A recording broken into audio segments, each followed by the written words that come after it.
Let's talk about z-score. A z-score value is a simple measurement that tells you how far a particular number is from the mean of your dataset. A z-score of 0 would mean that that number is equal to the mean. A z-score of 1 would tell you that the value is 1 standard deviation for the mean. A z-score of 2 would be 2 standard deviations for the mean, and so on and so forth. So if you consider a map of downtown or a city layout, and let's say the mean is our downtown location, and as we move further out from the mean, we get a larger z-score. We might be moving into the suburbs, and we can call that location an outlier. So let me show you what this looks like graphically. Here is a normal distribution with the z-scores overlaid. This z of 0 is the value that's equal to the mean of our distribution, as you can see with that black line that I've overlaid on the green dash line.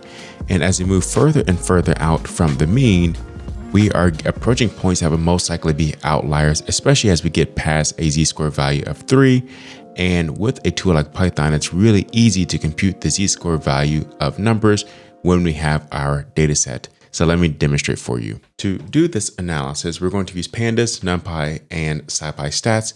I'm going to use a random seed of 3 so that you can repeat this analysis at home if you want to. And when we run this, you can see that we have a small data set with 10 values and 1 outlier value there.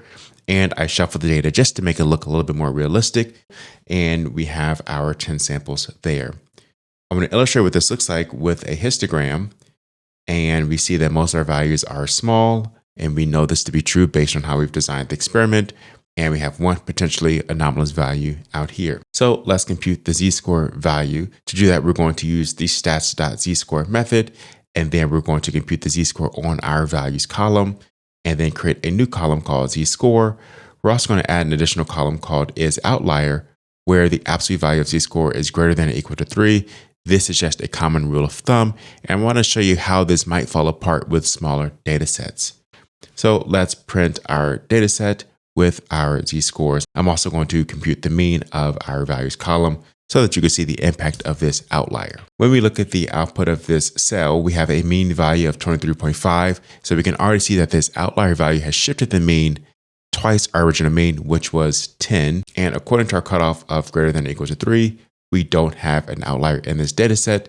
And this is one of the challenges with a smaller data set here, where even though we can tell this value is quite anomalous, it doesn't quite hit our outlier threshold based on this rule of thumb value. Now, of course, we can simply just set the threshold to be lower, but ideally you would just make more measurements or try to collect more data to help you. So let me demonstrate this in 2 different ways. Let me make the outlier value even larger. Let's set our outlier value to 200. We're going to update the data set so all the other values stay about the same. Let's update our histogram, and we can see that our value has slid out even further. So our mean was originally around 10, and now we have an anomalous value around 200. Let's run this cell again.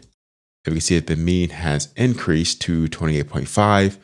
And because of the size of this data set, we're still not quite catching the outlier according to our z-score of 3 or greater. Now, let me demonstrate what happens if we just double our data set to 20 and go back to our original anomalous value of 150.